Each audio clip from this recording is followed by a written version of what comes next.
주말에 보내드리는 고소의 전략입니다.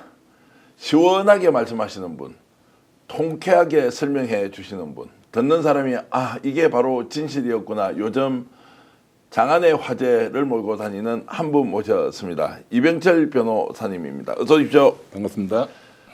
유튜브 채널에 자주 나오셔서 이런저런 정치평론, 특히 이제 사법과 관련된 여러 가지 말씀하시던데 원래 성품이 그랬습니까? 굉장히 시원하고 네, 그리고 분명하게 말씀을 하시던데 네. 깜짝 애매한 놀랐습니다. 거 싫어해요. 애매한 거 싫어합니까? 네, 법조인들이 애매하게 말하는데 예. 저는 그런 거 싫어합니다. 그렇습니까? 이건 이거고 저건 저거지. 원래부터 법조인이셨습니까?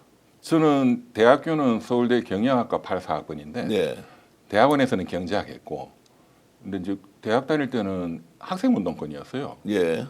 제 그때 지하스클 2년 선배가 82학번들이 유명한 분들 많죠. 법대에. 예. 뭐 나경원부터 뭐 조국, 원희룡 그때 또 이제 81학번 백태웅 이런 분도 백태웅 선배님은 제 고등학교 선배고 예, 또 예. 서울대학교 선배고 예.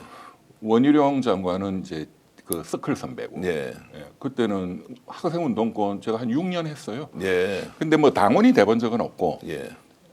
그래서 이제 처음에는 재경영 씨를 네. 먼저 했고 그 대학원은 경제학을 했는데 그때 이제 정원창 교수님이 지도 교수라 가지고 예. 또 제가 국제금융에 관심이 많아 가지고 그래서 그 재경영 씨 하고 이제 공무원 체질이 안 맞아서 재경영 씨 하실 때 차석으로 합격도 하셨고 예. 그리고 그러면은 그 당시에 기획재정부 같은데 바로 들어가셨습니까? 그 이제 1년 연수 받고 예.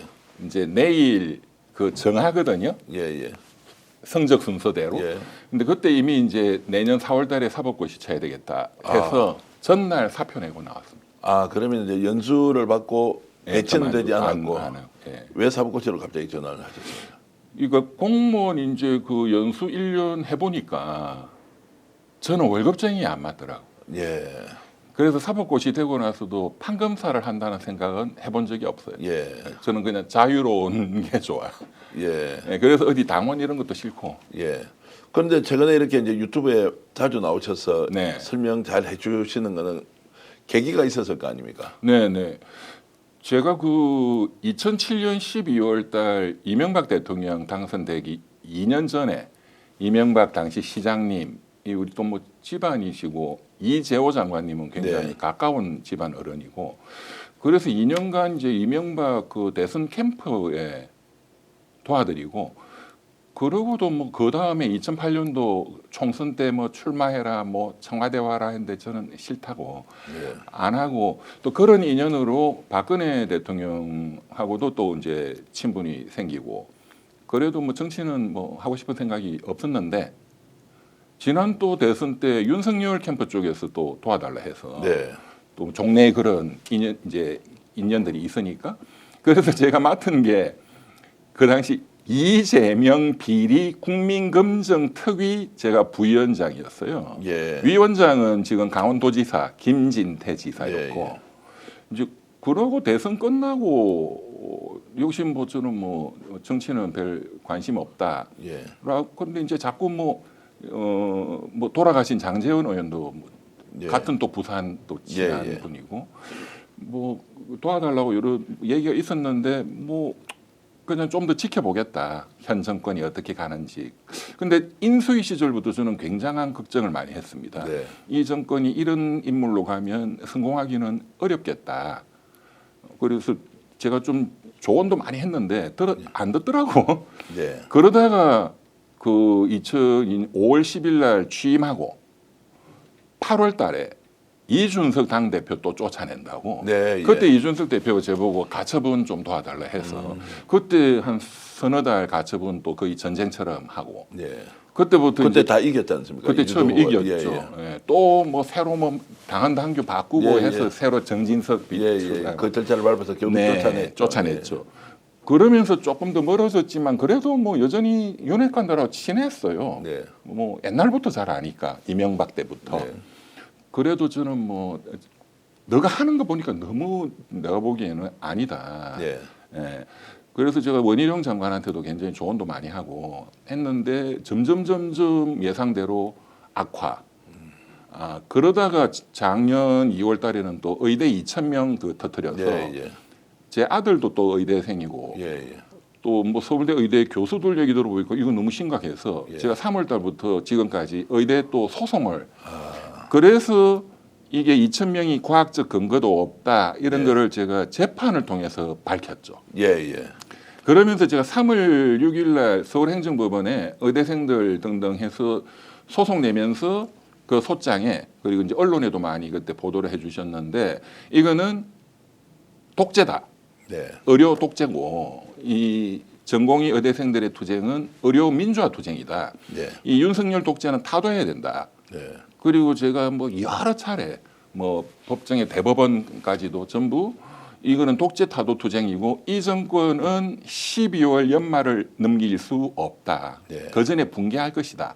그렇지만 비상계엄을 때릴 줄은 몰랐어요. 예, 예, 예. 예, 그러면서 이제 이거는 도저히 가만히 놔둘 수가 없다 해서 방송에 그 원래 정책 성향으로 오히려 보수 쪽에 있는 인사들하고 가깝게 지냈는데 윤석열 정권 출범 이후에 1년의 상황들을 보면서 이건 도저히 묵고할 수 없다라고 그렇습니다. 하면서 이제 결국에는 정반대에 있어서 윤석열 독재 정권을 타도해야 한다는 쪽으로 가셨다. 이렇게 그렇습니다. 이해를 하겠습니다.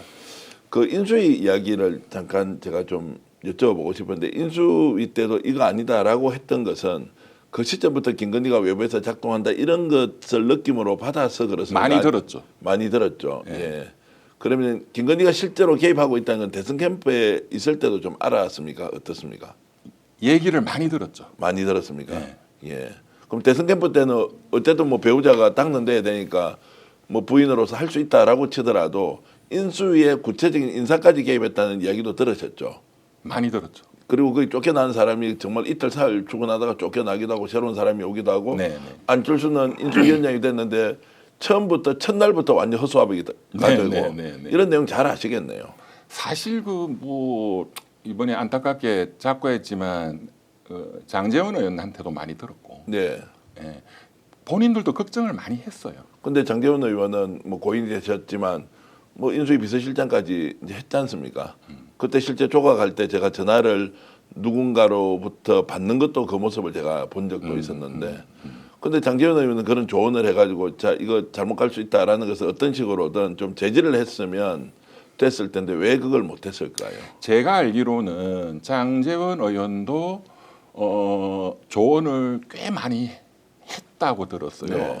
그런데 먹히지를 않으니까 오히려 더 화내고 예. 하니까 이제 본인도 뭐 두세 번 하다가 괜히 뭐 내한테 불똥 튀겠다 예. 싶으니까 입을 닫은 거죠.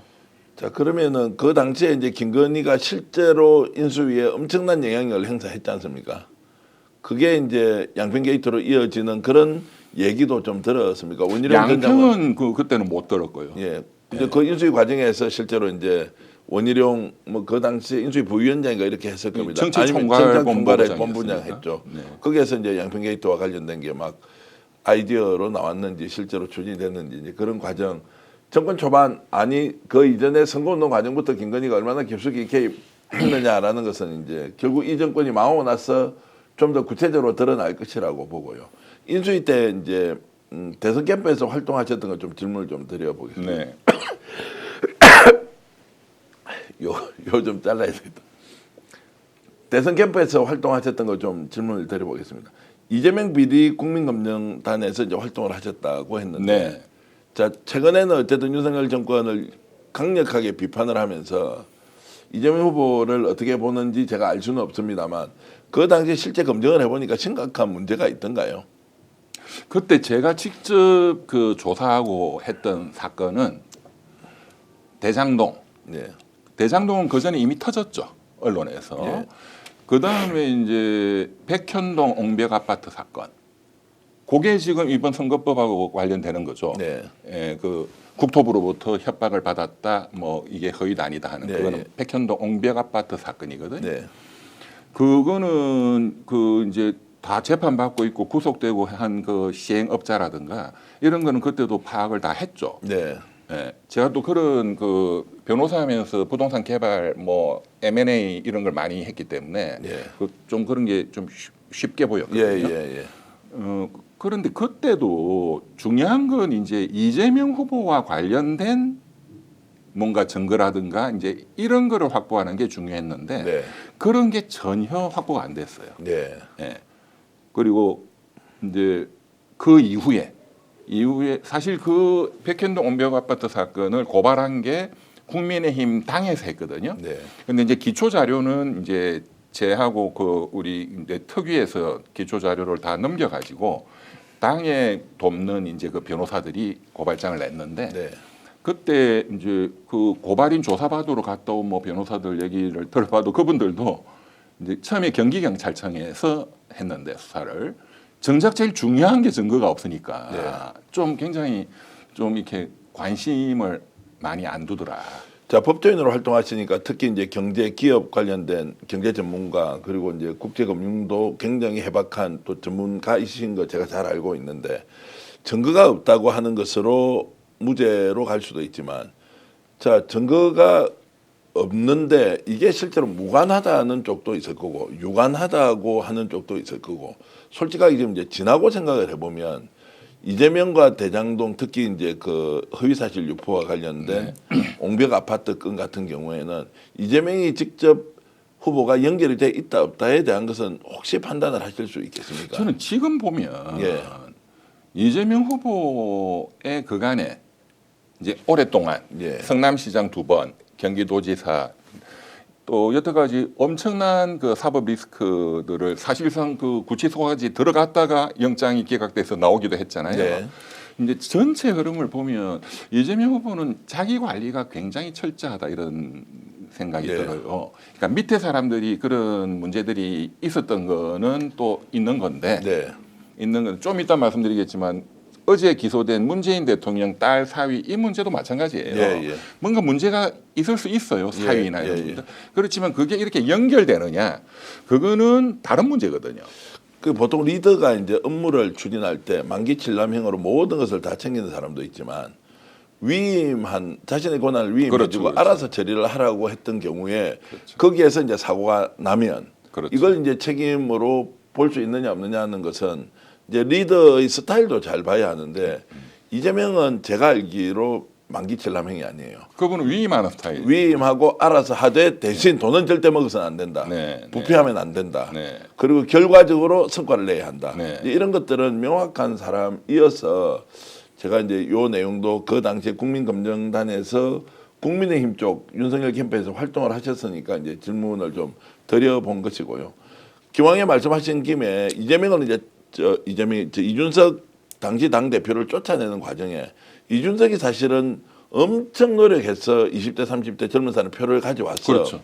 0.73% 차이로 이겼던 거 아니에요. 아 그렇죠. 근데 그거 아니다. 그냥 하면은 더 이겼을 건데 무슨 네네 10% 이긴다 그랬잖아요. 이준석 때문에 이겼다라고 하면서 이준석을 쫓아낼 때 이걸 말리는 사람이 없었단 말이에요. 없었죠. 우리는 엄청 비판을 했는데 네. 국힘 내부에서는 한 명도 없었죠. 야 이게 말이 되는 소리야? 네. 그런데 윤석열과 김건희의 논리대로 이준석을 쳐냈단 말이죠. 네. 그 과정을 보시면서는 어떤 생각을 했습니까? 그건 사실 그 이준석 대표의 공이 있다. 그리고 같이 안고 가야 된다라는 조언은 권성동, 뭐 장제원 이런 분들도 많이 했어요 처음에.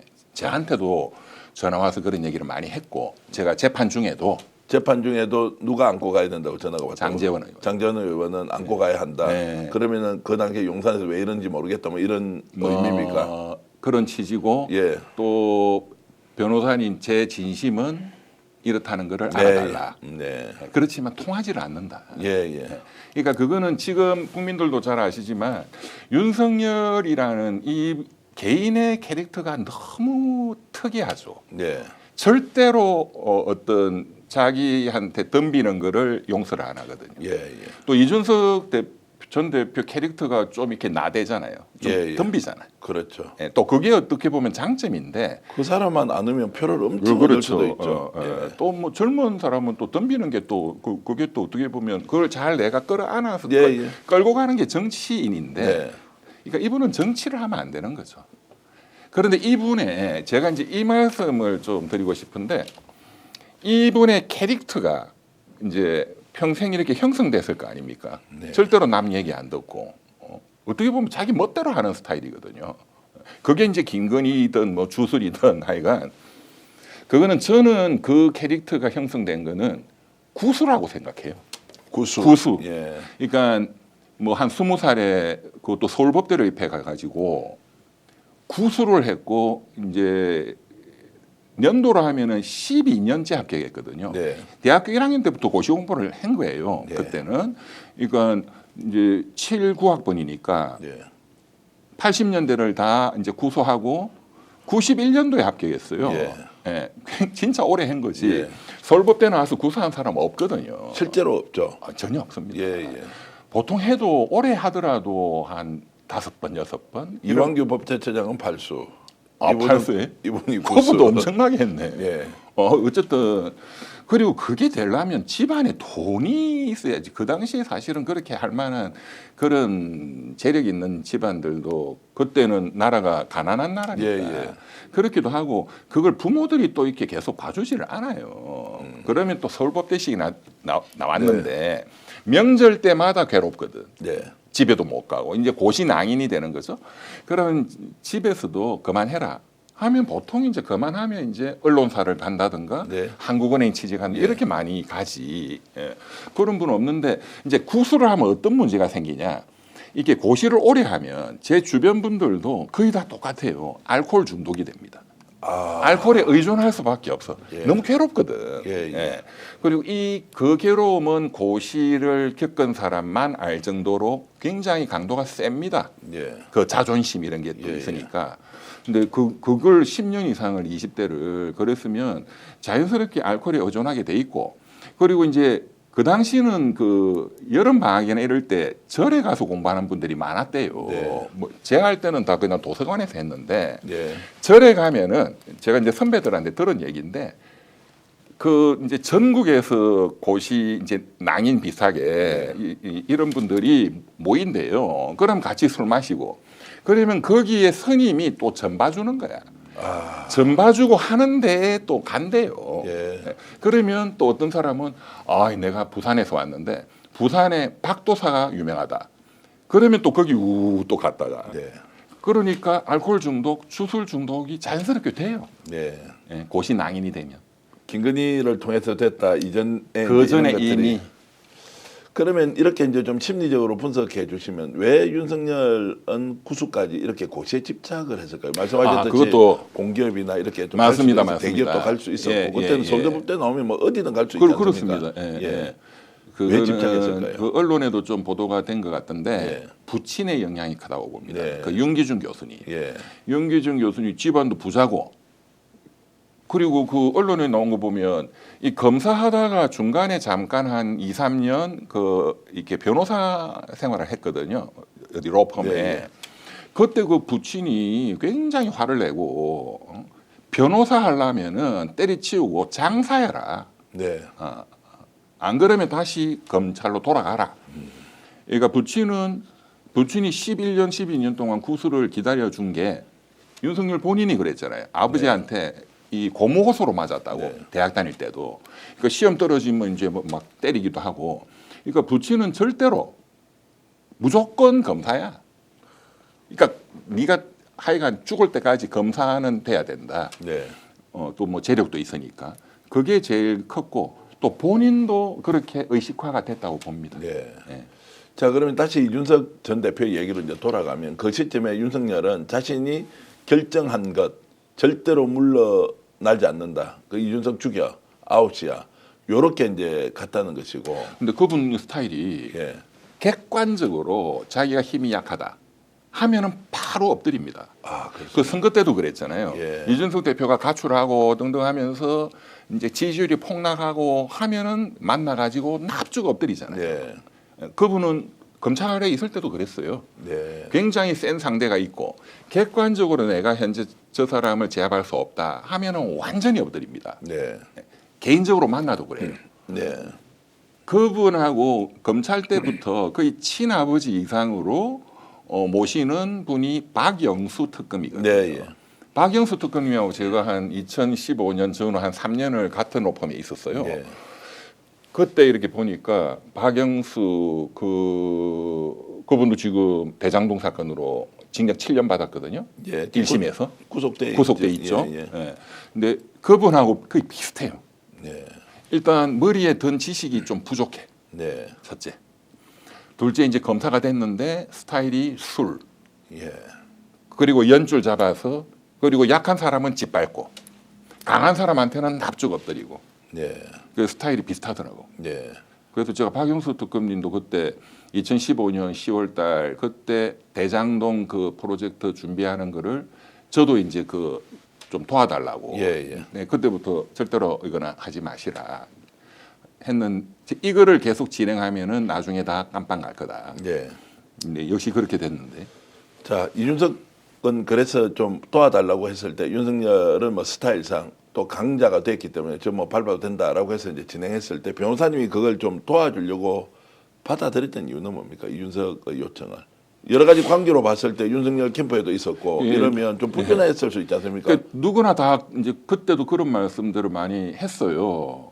윤석열이 대통령이 됐기 때문에 이준석이는 무조건 쫓아낸다. 성격상 예, 예. 강자가 됐으니까. 그런데 그 이준석이 도와주면 이 변호사도 적이 될 수밖에 없다. 네. 그런데 뭐 굳이 그럴 필요가 뭐가 있냐. 예. 그냥 좋게 하면 예. 뭐 여러 가지 좋은 게 많을 텐데. 예, 그래서 저는 나는 그런 거 관심 없다.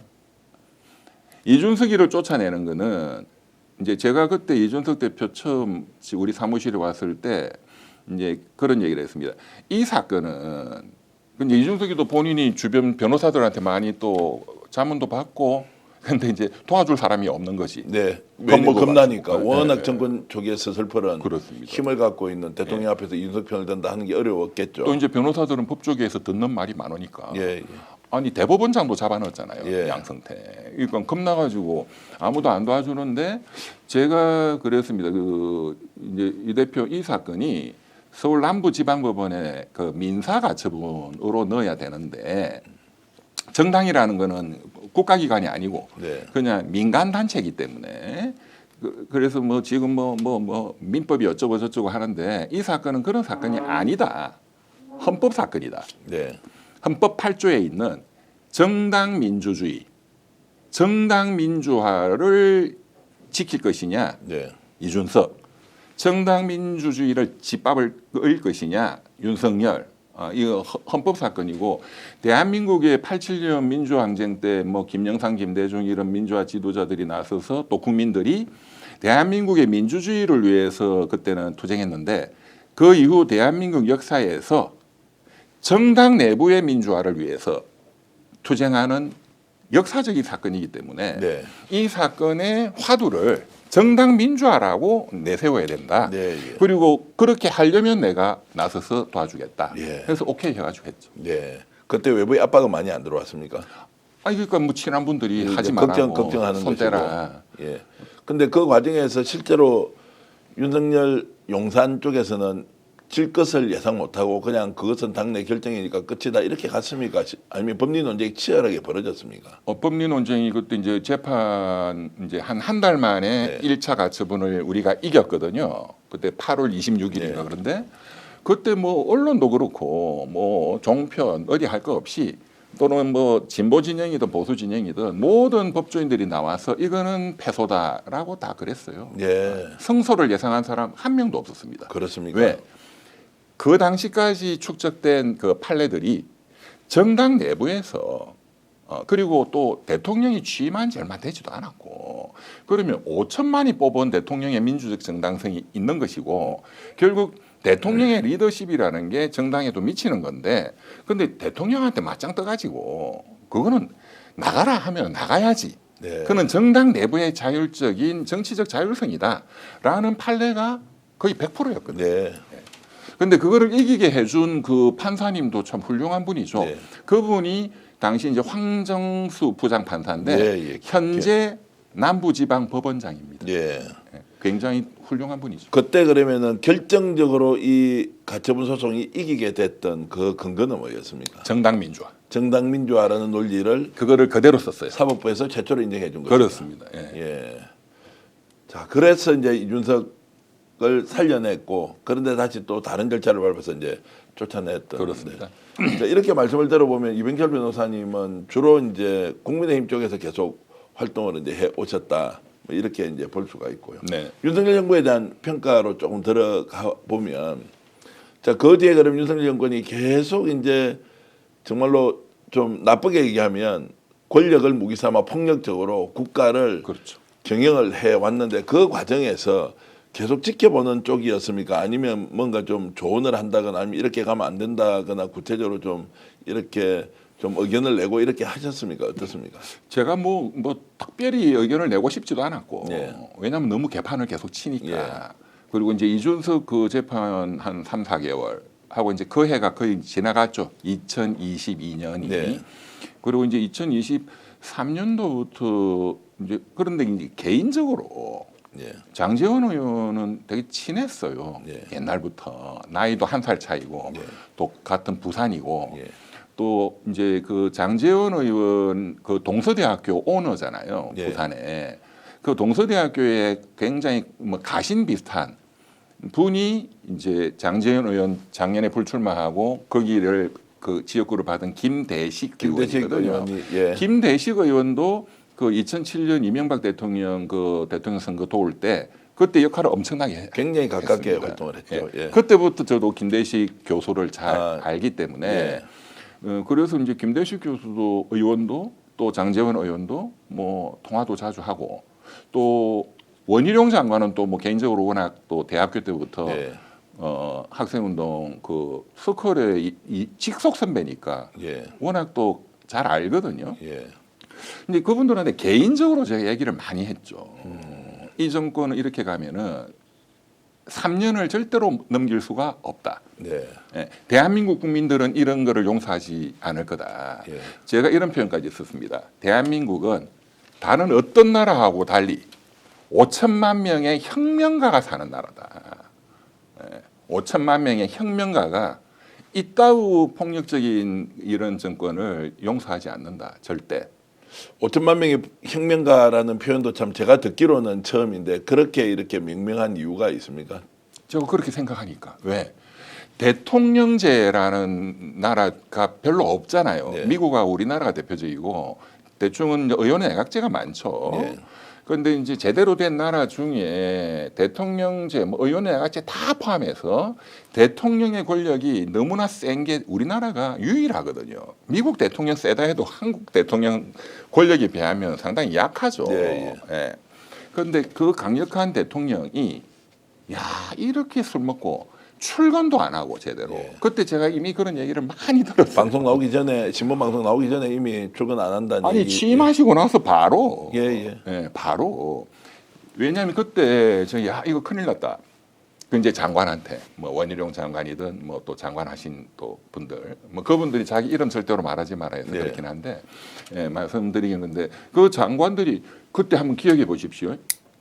그 23년 1월 달이 되면 각 장관들의 이제 업무 보고를 받잖아요. 신년 업무 보고를 하지 네네. 않습니까? 예. 그때 심지어 제일 가까운 그 권영세 통일부 장관이잖아요. 예.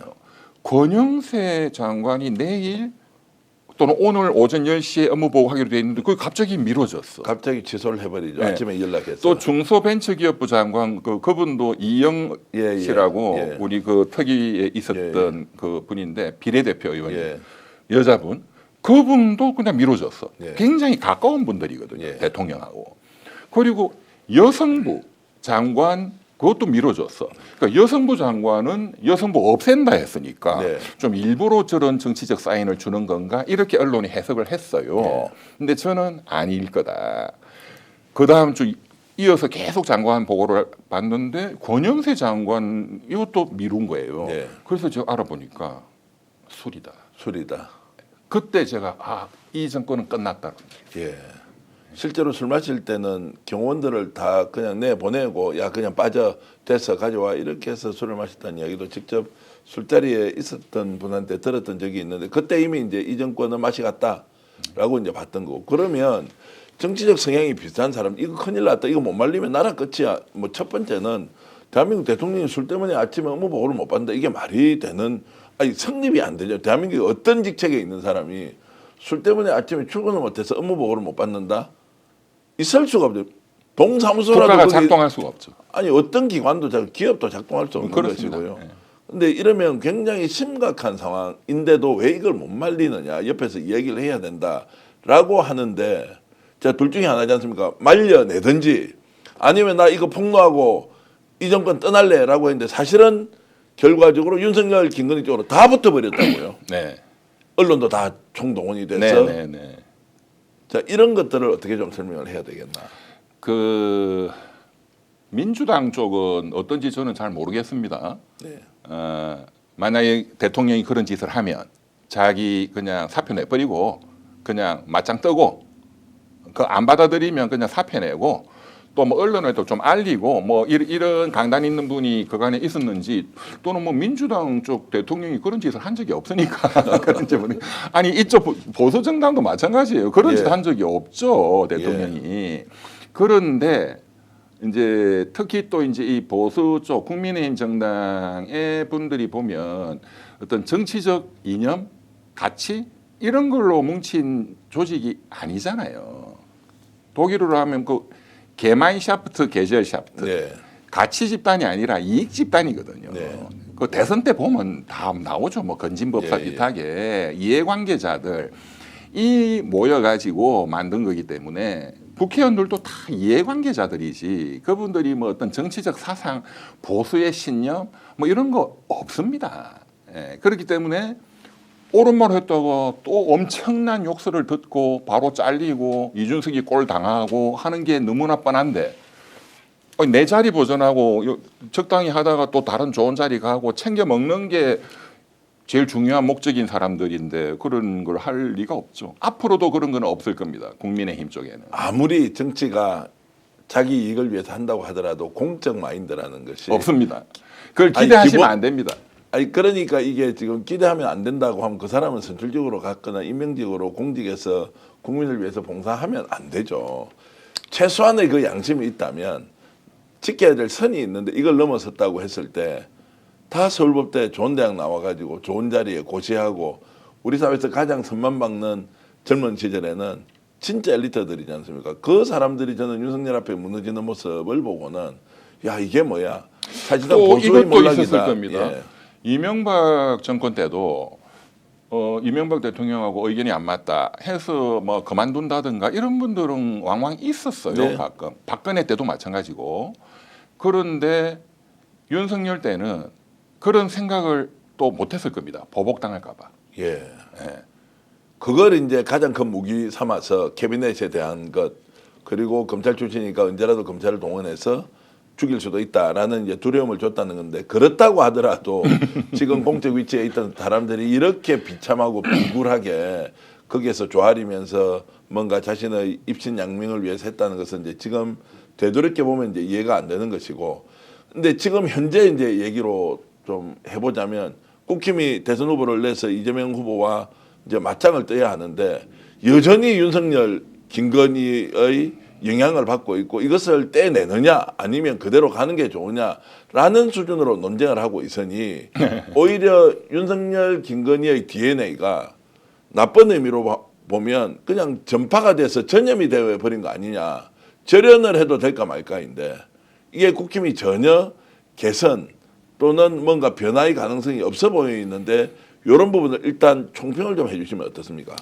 저는 그 지금 말씀드린 것처럼 지금 뭐 대권 후보로 나온 분들이든 또는 그 지금 한덕수 뭐 총리든 또 국민의힘 국회의원이든 이분들은 자기 계산이 제일 중요한 거거든요. 윤석열, 김건희를 모시는 것도 1차 과제가 아니에요. 예. 그것도 자기 계산이 도움되니까 붙어 있었던 거고. 근데 이제 윤석열은 이제 파면됐고, 이제 어쨌든 운명은 결정이 거의 난 거잖아요. 그럼 이분들은 점점 거리를 두는 거지, 자기 계산이 우선이니까 빨리 손절하느냐, 좀 천천히 하느냐의 차이죠. 이게 손절을 하고 있는 과정이죠.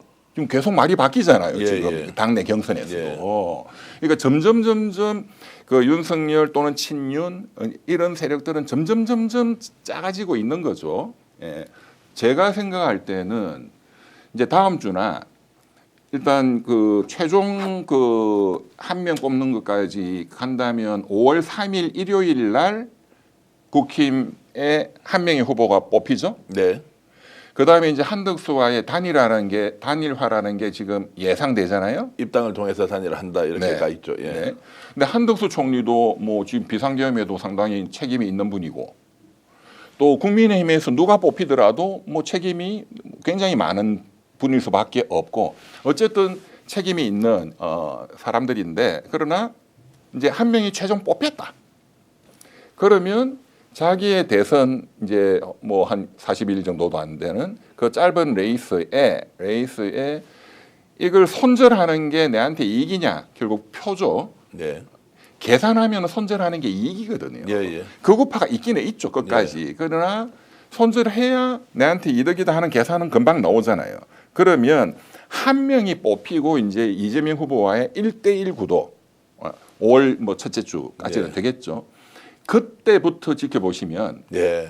손절을 이제 공식적으로 노고라 할 것이다. 오히려 김건희, 윤석열이 그렇습니다. 정말로 버림받는 상황이 올 것이다. 왜 원칙은 무조건 내한테 이익이 되는 게 원칙입니다. 자, 그게 아까 40일 정도 된다고 했지만 실제로 5월 3일이면 한 달이 이제 그렇습니다. 남으니까 20일대로 이제 그렇습니다. 접어드는데 자, 그러면서 이제 보수가 과연 그러면 재건할 수 있느냐라는 부분은 어떻게 보세요? 이번 대선 거치면 국힘이 다시 한 번 더 보수 정당으로서 뭔가 새롭게 일어설 수 있다 없다에 대해서는 어떻게 보십니까?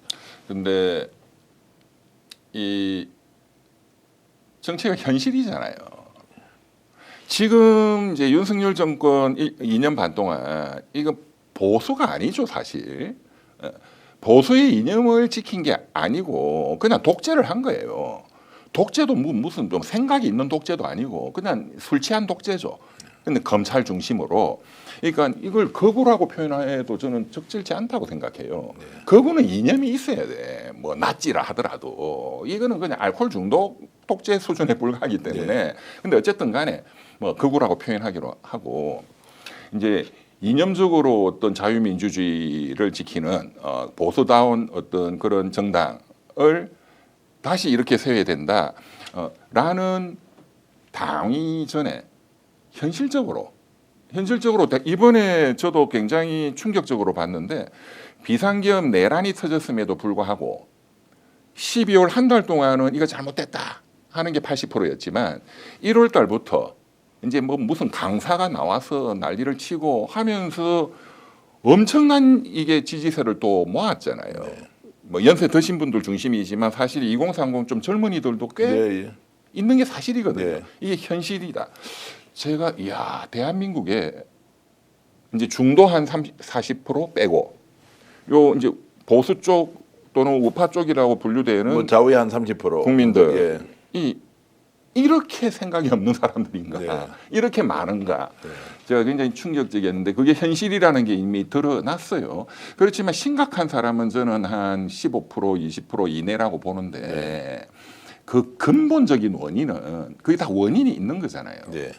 거구 독재 뭐 깡패 같은 게 좋아서 하는 사람들은 또 좀 일부일 거예요. 예, 예. 왜 이러냐? 저는 첫째 근본적인 원인은 심각한 경제적 양극화가 결국은 근본 원인이라고 봅니다. 예. 거기에 제가 그 한남동 집회 할 때 그 윤석열이가 예, 예. 체포되기 전에 1월 달 굉장히 추울 때 그때 이제 집회 현장에 제가 한 2번을 가봤거든요. 그래서 한 서너 시간을 거기서 이쪽 민주진영 집회에도 가서 구경도 하고 저쪽에도 했는데 거기 가서 제가 2번을 간 이유가 여기 나오는 분들의 어떤 계급 내지는 계층이 어떤 분들일까를 좀 더 분석을 해보려고 2번을 갔는데 가서 보면 이제 연세 드신 분들이든 좀 젊은 분들이든 경제적으로 굉장히 이렇게 빈곤층 네. 이라고 제가 다 볼 수밖에 없었어요. 네. 이게 옷차림이라든가 여러 가지 언어라든가 이거는 근본적으로 경제적 양극화 그 빈곤이 빚어낸 극우화된 어떤 현상이다 전체적으로. 그렇게 저는 지금도 그렇게 생각하고 있고요. 그러나 어쨌든 그런 이제 현실을 앞으로 뭐 대통령 선거 이후에 과연 그래도 좀 보수다운 정당으로 또 그런 지지 세력으로 또 그런 분들이 또 당원으로 참여하고 하기에는 시간이 많이 걸릴 거라고 봅니다. 오히려 그 말씀 들으니까 이재명 정부가 출범하면 이제 그런 사회적 소외 그러면서 기회가 박탈돼 있는 사람들이 갖고 있는 이런 불만은 어떻게 보면 정당한 것일 수도 있고 우리 사회가 책임져야 하는 것인데 그렇죠. 방치했다고 하면은 새로운 정부가 출범하면 굉장히 중요하게 다뤄야 하는 문제다 이제 이런 생각이 그런 들고요. 차원에서 예. 이재명 그 후보가 중도 보수 예. 전략을 취하는 것은 이런 이제 보수 쪽에 네. 이런 분들도 끌어안아야 되잖아요. 예, 예. 대통령이 되면. 예. 저는 그거는 굉장히 합당한 전략이라고. 자, 지금 이제 이렇게 강하게 비판을 하시면 물론 이제 보수의 가치든 아니면 사회적 관계를 통해서 윤석열 캠프에 갔든 또 정확한 사실을 확인하고 지식인으로서 또는 사회적 책임감을 가진 공적 의식으로 이것을 이제 국민들에게 정확하게 분석과 비평을 해주시든 간에 대한민국이라는 사회에서 살다 보면 자 주위에서 야 지금 결국에는 윤석열 비판하고 이재명 편드는 거 아니냐라고 오해를 하시는 분도 많을 것 같은데 네, 혹시 네. 가족이나 주변의 친구들이나 네. 또는 아까 실명으로 했던 분 말고도 많은 분들 알고 계시지 않습니까? 네네. 그런 분들이 막 이렇게 저렇게 왜 이렇게 나서 가지고 불편한 이야기 많이 하느냐 좀 가만히 있으라 이런 얘기를 하는 분은 없습니까? 저한테 대놓고 하는 분은 거의 없고 예, 제 성격을 알기 때문에 그럼 박살내 버리거든. 예, 예, 이론적으로, 예, 예. 사상적으로. 저는 또 마르크스 레닌주의 공부도 엄청나게 많이 했습니다. 예. 대학 다닐 때 안 읽은 책이 없을 정도로. 예, 예. 그리고 이 신자유주의 소위 그 시카고 학파라는 예. 또 뭐 섭렵을 했고 예. 또 전공을 했으니까. 예. 그러니까 어떤 이념적으로 정치적인 그 이 논리 투쟁을 하면 저한테 못 이기죠 절대로. 예, 예. 근데 이제 원로들 중에 예. 제 또 우리 뭐 그 회사의 대표 변호사님이 또 정치 오래 하셨던 박찬종 변호사. 대선 출마했던 정치인 박찬종 네. 변호사. 또 박찬종 예. 변호사님은 사실은 전두환 군부 독재 때 민주화 투쟁하는 인권 변호사로 맞습니다. 굉장히 유명했죠. 대선 후보로 한참 또 많이 또 이렇게 나왔었고 예, 상승도 그 했습니다. 이제 그 김영삼 당시 야당 총재 하고도 같이 또 투쟁도 예. 많이 했고 그 이제 그 우리 박찬종 그 대표 변호사님이 이제 저한테 좀 이렇게 여러 가지 조언들은 하시지만 뭐 왜 결국은 이재명이 도와주는 셈이 되지 않느냐 이런 말씀은 한 번도 하신 적이 없어요. 네. 제보고 지금 하는 대로 그냥 해라. 지금 우리 방송 보는 시청자 여러분들께서 야 시간 가는 줄 모르고 이 인터뷰 지금 보고 계신데요. 다음에 한 번 더 꼭 모셔서 좀 더 상세한 얘기 나누기로 하고요. 그러면서도 마지막에 제가 이제 속도감을 좀 높여서 속도를 네. 높여서 질문을 좀 드려보겠습니다. 자 이재명 후보가 대통령이 되는 것은 기정사실. 뭐 기정은 아니지만 어쨌든 80% 이상, 90% 이상. 뭐 저는 99.9%. 오케이. 자 그런데 이재명 후보가 어떤 사람인지에 대해서 지금까지 이제 반대쪽에서도 보셨고 최근에 선거운동하는 과정도 보시고 또 민주당을 요즘은 이런 우리 유튜브 채널에 나와서 야, 이 사람들은 성향이 뭐냐라는 것들을 좀 느끼실 거 아닙니까? 네네네. 전반적으로 이재명 후보가 대통령이 되면 나라는 확실히 좀 좋아질 것 같습니까? 저는 이재명 후보의 이번 이제 대선 관련해서 입장 발표하신 네. 내용 중에 가장 저거는 정말 잘했다. 또 잘하고 계시는 것 같다라는 게 중도 보수 전략이에요. 예. 그리고 그게 더 디테일이 계속 나오고 있고 이거 굉장히 디테일한 준비가 많이 돼 있는 분이다. 그리고 지난 3년 전 대선 때하고 이번에 하고 많이 다른 것 같아요. 달라졌다. 네. 그때 내세운 공약이라든가 이런 건 그때도 이제 많이 이제 비판을 받은 또 이쪽 보수 측에서 공격을 한 게 종북 주사파가 많다 이런 거였거든요. 네. 또 그 주변에. 근데 그 엊그저께 언론에 굉장히 큰 이슈가 됐던 게 지난 일요일 날 조갑재 정규재 선생하고 네. 저녁 식사했다 이런 게 큰 이슈가 됐잖아요. 제가 조갑재 선생님하고 굉장히 친해가지고 그분도 의료 이거에 대해서 비판을 워낙 네, 많이 예. 하시고 해서 뭐 거의 뭐 자주 통화하는데 그래서 이제 어제도 전화 드려가지고 식사하면서 무슨 말씀 또 그간에 이재명 후보 엄청나게 욕 많이 하셨는데 네. 뭐 어떤 면에서 좀 뭐 생각이 다르신 게 어떤 게 있느냐 하니까 조갑재 선생님은 성격이 너무너무 낙천적이더라. 이름이 그래서 밝을명 이설재 그러니까 그 성격. 그게 지금 이 우울한 대한민국을 밝게 만들 수 있는, 그러니까 그 귀하의 저기 이름을 조상님이 정말 잘 지었다 국가를 위해서. 또 바깥에 쓰면 한글로 쓰지 말고 한문으로 한문으로 써라. 써라. 이제 그런 연장인데 저는 이제 이론적으로 이런 말씀도 하셨잖아요. 그 이재명 후보가 흑묘, 백묘. 네. 빨간색이면 어떻고 파란색이면 어떠냐. 그 이제 그 유명한 등소평이가 남순강항에서 한 중국의 현재 G2를 만든 게 그 등소평의 흑묘, 백묘론이었거든요. 네. 예. 그러니까 그 유명한 말이 자본주의도 계획 경제를 하는데 네. 한국 봐라. 사회주의라고 시장 경제를 왜 못하냐. 그게 그야말로 이제 중도 실용주의잖아요. 네. 근데 제가 이제 그거를 거의 어떤 그 구호처럼 처음에 딱 제시를 이번에 하는 걸 보고 제가 깜짝 놀랐어요. 네. 3년 전하고 너무 다르거든. 근데 그 부분에 대해서 언론에서는 자 이재명 표 얻으려고 생각 바꿨다라고 이제 얘기하는 쪽도 있거든요. 그런데 이제 그냥 지금 트릭이다. 트릭이다. 저는 이런데 전혀 그렇게 생각합니다. 그러니까 이제 지금 그 변호사님 내용이 말씀- 갖춰져 있다. 예. 왜냐하면 후속으로 나오는 구체적인 정책을 보면 알 수가 네. 있잖아요. 그러고 바로 두 가지를 그때 제시를 했는데 그게 벌써 한 달 반 정도 됐죠. 네. 상속세 논쟁을 불을 네. 붙였어요. 네. 그 현실을 보는 거잖아요. 자 부인한테 할 때는 돈을 내면 안 된다라고 하는 것도 저도 깜짝 부인이 아니고 배우자에게 이제 하는 것은 안 된다가도 야 이런 걸 우리가 모르고 있었나 이런 생각이 좀 들더라고요. 그리고 엔비디아 논쟁이 또 컸어요. 그게 이제 미국의 혁신 기업, 네. 엔비디아 같은 기업을 한국도 정부가 이제 투자를 해서 네.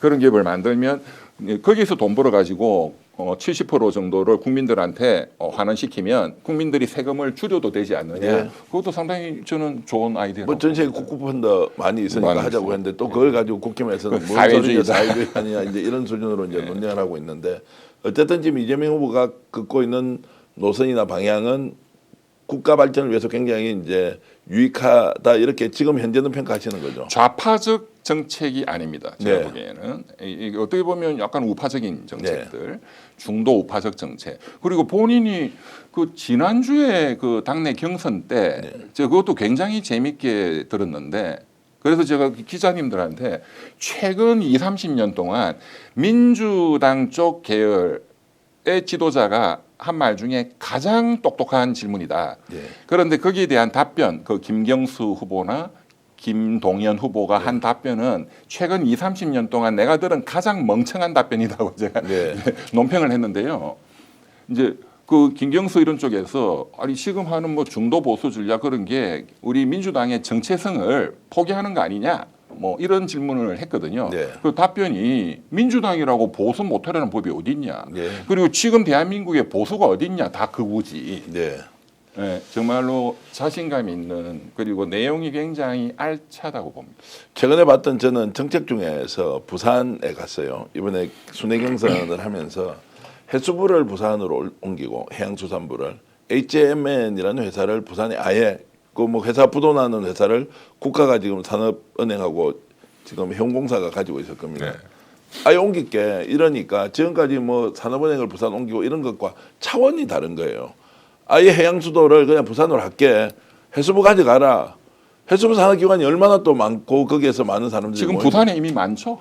그러니까요. 네, 금융도 거기 많이 있고. 그러니까 이제 이런 것들을 보면 아 이게 전략적 차원에서 굉장히 접근 방식이 달라졌다, 창의적이다 이런 생각이 좀 들어서 사실 해수부가 무조건 서울에 있어야 된다는 법이 없잖아요. 그렇게 우리는 이제 또뭐 질문을 안 세종시에 다 해봤죠. 있을 필요가 없지. 근데 그건 이미 박근혜 정부 때 공약으로 냈다가 안 했습니다. 안 했죠. 맞다. 안 하고 이제 넘어갔던 걸 이번에 딱 그걸 가지고 와서 신의향수처럼 부울경 메가시티하고 해수부하고 HMN이라는 회사를 가지고 정말로 1000개 가까운 협력업체가 다 이제 그쪽으로 납품해야 되는 구조를 만든다는 것이 개발했는데 역시 이제 이재명다운 실용주의 노선 거침없지 않습니까? 중도 아니 지금 국민이 필요한데 그리고 민주당 필요하면 국민들을 위해서 보수 왜 잘못됐습니까? 라는 이것이 오히려 박수를 받고 있는 현실이 참 특이하다.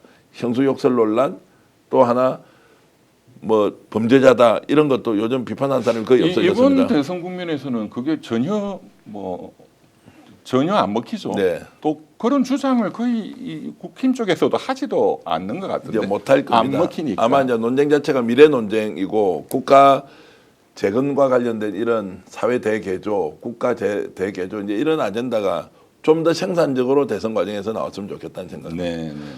변호사님 저는 오늘- 그 참 예. 지금 거기에 제 꼭 이 말씀을 좀 제가 민주당 의원님들도 좀 친한 분들이 여러 있어가지고 예. 얘기를 많이 드려요. 예. 뭐 특히 전현희 의원은 또 그 돌아가신 그 배우자가 판사님, 예. 저하고 또 친한 서클 친구고, 예. 그 뭐 대학교 때부터 전 의원도 친구였고, 예. 또 이제 최고위원으로 워낙 또 활동도 투쟁도 열심히 하시고, 예. 또 본인이 그 변호사고 또 치과 의사 출신이고, 맞습니다. 그러니까 자연과학도 했고, 예, 예. 또 이렇게 개념적인 법학도 했고, 또 본인이 투쟁을 많이 했잖아요.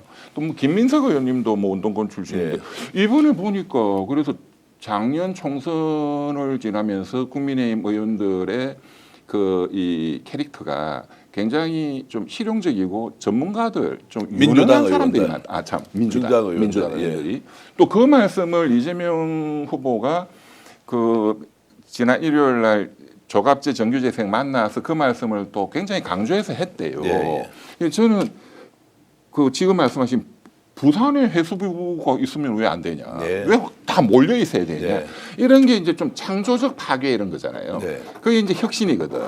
그러니까 지금 나라가 발전하려면 어쨌든 창조적인 새로운 파괴가 있어야 되는데 네. 그거는 대통령 너무나 강력한 대통령제인 나라에서 대통령이 그런 사람이 돼야 돼요. 네. 대통령이 뭐 머리가 돌아가야지. 그런 차원에서 좀 기대가 많이 됩니다. 어쨌든 국군이 다시 이제 왕성하게 뻗쳐오르는 그 시간을 기대하고요. 지금 댓글 제가 보나 안 보나 잘 알겠습니다. 이병철 변호사님 자주 모시고 인터뷰하자라는 댓글이 제가 안 봐도 훤히 스크린처럼 이렇게 지나가는데요. 자주 모셔서 여러분들과 함께 얘기 나누겠습니다. 오늘 코스의 전략 이렇게 준비해 봤는데 어떻습니까? 실제 저희들이 준비한 내용은 하나도 못하고 다른 내용 가지고 인터뷰 무려 50분 이상 지금 했는데 시청자 여러분 잘 시청해 주시고 이런 바르고 옳은 길을 그래도 양심을 담아서 말씀해 주시는 분이 대한민국에 존재하고 있다. 그분이 보수 쪽에 있던 분이든 진보 쪽에 있는 분이든 대한민국을 발전시킬 수 있는 길이라면 공적 가치를 좀 더 우리가 널리 퍼뜨릴 수 있는 것이라면 어떤 분이라도 말씀 귀담아 듣는 게 좋겠다고 생각을 합니다. 자, 스픽스 구독, 좋아요 좀 많이 눌러주시고요. 그리고 여러분들 희망 끝까지 가지면서 대한민국이 골고루 잘 사는 그 순간까지 이재명을 지지했던 마음, 민주당이 윤석열 정권을 무너뜨리는 그 길에 동참했던 분이라면 한 번 더 심기일전해서 끝까지 대선까지 국민적 열기를 모아가자 이런 말씀 드리겠습니다. 광고 말씀 좀 드리겠습니다. 저희들 댓글창에 올라가고 있을 건데요. 경영푸드라는 회사인데 저희들과 오랜 인연을 가지고 있는 온라인 쇼핑몰 회사입니다. 목포에 본사가 있고요. 지금은 농산물, 축산물, 수산물까지 다양한 제품을 공급하고 있습니다. 전국 최저가에 도전하는 것은 경영푸드의 자랑이기도 하고요. 자, 네이버에 경영푸드 치셔도 되고요. 카카오에 경영푸드 치시면 됩니다. 그리고 QR코드 제 옆으로 나가고 있고요. 지금은 꿀참외 1kg과 애플 청포도를 19,900원에 여러분들께 보내드리고 있는데요. 주말에도 주문하시면 바로 여러분들 집으로 간다. 이렇게 지금 경영푸드에서 자랑하시던데 어제 서울까지 올라오셔서 경영푸드 사장님이 꼭 홍보 좀 열심히 해달라고 말씀 주셨는데 자, 필요하신 분들 주문하셔서 경영푸드 잘 되고 여러분들도 좀 더 건강해지면 좋겠습니다. 오늘 이병철 변호사님 진심으로 감사의 말씀드리고요. 감사합니다. 예, 다음에 또 좋은 시간 여러분들과 함께 찾아뵙겠습니다. 여러분 안녕히 계십시오. 오늘 방송 어떠셨습니까? 마음에 들었다면 구독, 좋아요로 스픽스를 응원해 주십시오. 여러분들의 구독, 좋아요는 가장 큰 힘이 됩니다. 스픽스 구독, 좋아요.